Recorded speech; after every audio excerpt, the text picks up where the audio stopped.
Hey, what's going on? It's your boy BT, the cash cow of the YTBC, and I came here to talk some boxing with my pops right now. There you go. And right now we're on, as you guys can see, Hollywood Beach. Look at that view. Look at that. We blessed to live in South Florida. But look, before I get into the video, shameless plug to my sponsor, our partners at Fighting Mad. You see what I'm saying? Got the Kovalev shirt on. You know, shout out to Fighting Mad, Pound for Pound Kings of Boxing Apparel. The link is in the description. T-shirts, hats, not hats, t-shirts, hoodies, sweatshirts, phone cases, all that good stuff. Whether you're at the fights, whether you're at your house or at the gym, go to Fighting Mad. Now, Dad, wanted to talk about Maxim Dadashev. He just passed away. It's a very sad news for the boxing world. You know, it's morning right now, so I've had time to reflect on this. Well, I know you had a chance to see the fight. Did you see how Buddy McGirt stopped the fight? Have you seen that clip at least? I basically haven't seen nothing of the fight itself, but I'm going to say one thing since we're at the beach and anywhere else. There's a time where the sun rises and there's a time where the sun sets. And right now, we're going to talk about the sun setting on this prospect, is he? Was he? Prospect, he's a 13-0 prospect, yeah. 13-1, he lost, but very tragic, and sometimes people need to realize and respect that when you get in that ring, you don't know what the outcome's going to be. Yeah. You just hope for the best and pray for them. So in my opinion, not my opinion, how I feel is basically I want to send all my prayers to what happened to the gentleman in the ring, and especially for his family, because it's a very difficult time, and realize that we're all behind you on this difficult time. Realize how serious boxing is, and at the same time pray for all the boxers, good or bad prospects, anybody related to boxing, because, or in any sport for that matter, because you never know when your time's going to come.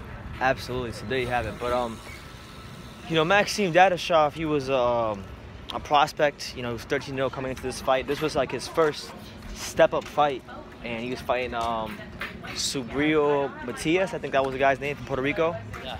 And you know, when I watched the fight, I was live, and I thought like Buddy McGirt had stopped the fight in time. You know, you could argue maybe Buddy McGirt probably could have stopped that a round or two earlier, but I thought he gave the fighter a chance to go out on his shield, because I think that's what every fighter wants, a chance to go out on their shield. It's part of, you know, like Chris Eubank Jr. would say, it's part of the Warriors code. You know, it's a professional sport, just like a doctor, just like a surgeon that goes into the operation room. You don't know what the outcome's going to come with something serious that's happening. You don't know when to make the right decision. When is the right decision, and when is not the right decision. At the end of the day, just like I said, you have to understand the same thing with boxing. You just don't know. So, people to pull the plug a ring before, or 2 rings before, or whatever the case may be, what would happen after the fact if he just fought the whole fight and then go back home and had to go to the hospital? So you just don't know. He went to the hospital anyway. Huh? He went to the hospital anyway. Right, but he got brain surgery and everything. Right. What I'm getting at is, my whole point is, on Buddy McGirt's side, what I'm trying to say, and I want the boxing fans to understand that whether he pulled the plug from him fighting, stopping the fight, he tried for him getting hurt or not, we wouldn't have known. The fact of the matter is, it's a serious sport with a lot of seriousness to it, and you got a bunch of clowns out there that want to disrespect fighters and talk about that, but the reality is this is life, and it's just another wake-up call, and we need to appreciate life every day and appreciate what we have, and appreciate fighters just like him that put his life for his family and did what he had to do for himself. So bless him and his family, and that's what my heart goes to right now. Absolutely. And you know, when a fighter like this dies, like in that fashion, or, you know, this is a fight that was on regular ESPN, so a lot of people saw this fight. Yeah. You know, it has that much more of an effect on not just fight fans, but the fighters themselves. You know. So what I will say is about Dadashev is I'm not gonna sit here and act like I followed him his whole career, because I didn't. But you know, it was supposed to be a night where he stepped up and actually progressed with his career, and it winds up being a night where he doesn't have a life anymore. And that just goes to show you, because a lot of times I think as someone who covers the sport here on YouTube, there's the glitz and glam of boxing. You know, there's the purses, there's the money, there's the status, there's all the good stuff that comes to being a fighter. But this is the part that people don't talk about enough. You know, for every Floyd Mayweather you have, you got about 10 to 15 Pritchard colognes or Dadashevs, like guys that die in the ring or have brain damage, you know, so serious stuff. What people don't realize is that the series of this boxing sport is also the health issues that boxers got to endure to make the weight, to rehydrate, to get more weight, or whatever the case may be, and all that constantly don't do that through a career or just 13 fights affects you down the road. Yep. So you gotta look at that. Gotta look at that. Okay. So like, what do you say to like? I guess this would kind of be like a reminder to, I guess, managers and promoters who sometimes, cause you know, on Facebook and just in general, a lot of times managers and promoters will criticize fighters, but like, this is a reminder. If a fighter is hesitant to take a fight because he feels like there's not enough money to match the reward of fighting a dangerous fight, you know, this is why. I mean, a prime example I'm gonna give to you, and I don't know if I'm right or wrong, but since it's close to home, is Eddie Hearns and Joshua fight. There were rumors that before Joshua was supposed to have that big fight with Ruiz, he had a concussion coming into the fight. Now, in this world, we already know, for some reason, money's more important than anything else. Whether you go to the hospital, whether you're in the emergency room, or whether it's all about money. And sometimes money's not everything. You have to take, the fighter is not a puppet. No. He's a human being. He's got brain cells, and he's got a soul, and he's got feelings, and he's got a family. And the greed that society has, when it agrees to family values and the values of life, eventually change.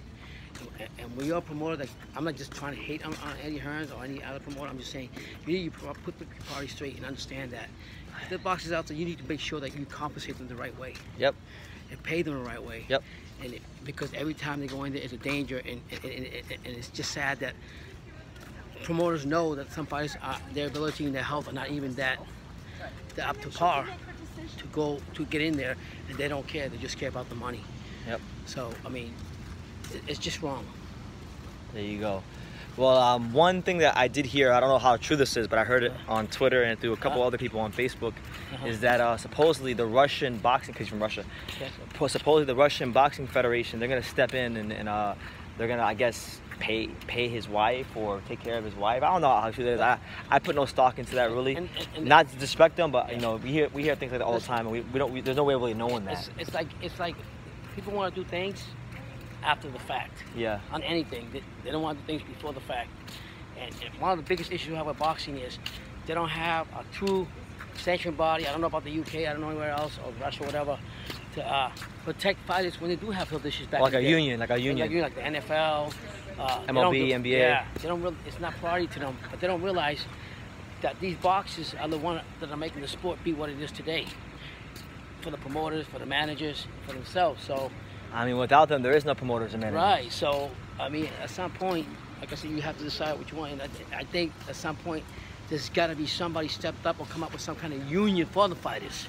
I mean, you got a Hall of Famers in the Hall of Fame, Boxing Hall of Fame, that were great, and they are punch drunk. And they're broke. And they got no money. But yet, the boxing, the WBC, WBA, IBF, IBO, all these sanctions make money off these guys. But now they're punch drunk and they're nothing. They're just a piece of can in a garbage can, and they can't even care for their health issues. Somebody got to step up. Yeah. Please listen to me.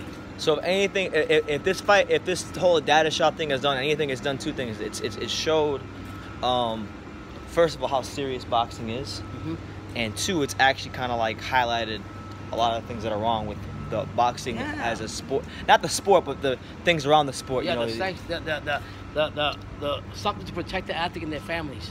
Yeah. I'm happy that the Russian government is doing that for the Russian. If it's true. But my question is, what are we doing for him? What's the American WBC and all these sanctioned bodies doing for some Top Rank? Tragedy, not just his in the past too. I look at Pritchard Colognes. He's from Puerto Rico. Nobody did nothing for him. Yeah, Jay-Z. I got you. You mean talking about Daniel Franco? I mean Daniel Franco. And even in a situation with Pritchard Colognes, they were suing. I don't know for ESPN or whatever the promotion company was, because the doctor or whatever case may be, cost of this also. You know what I mean? So what I'm getting at is, stop being greedy and value life. There you go. Put the value in the boxer and the families first, and come up with some kind of type of system.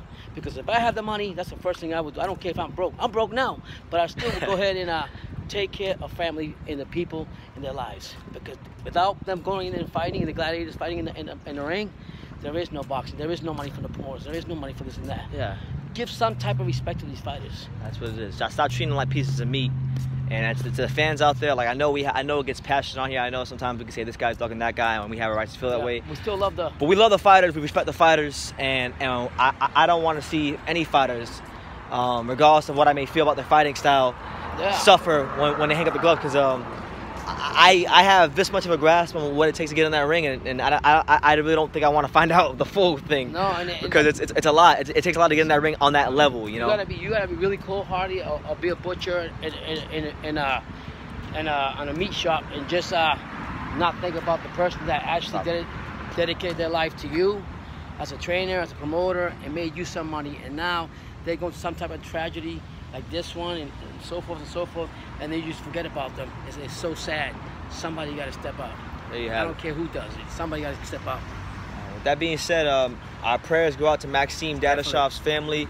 I want to tell, I mean, I don't know who's going to see this video, but I know sometimes people watch my channel without me knowing. Yeah. Buddy McGirt, if you happen to go across this video, I want to say, don't beat yourself up.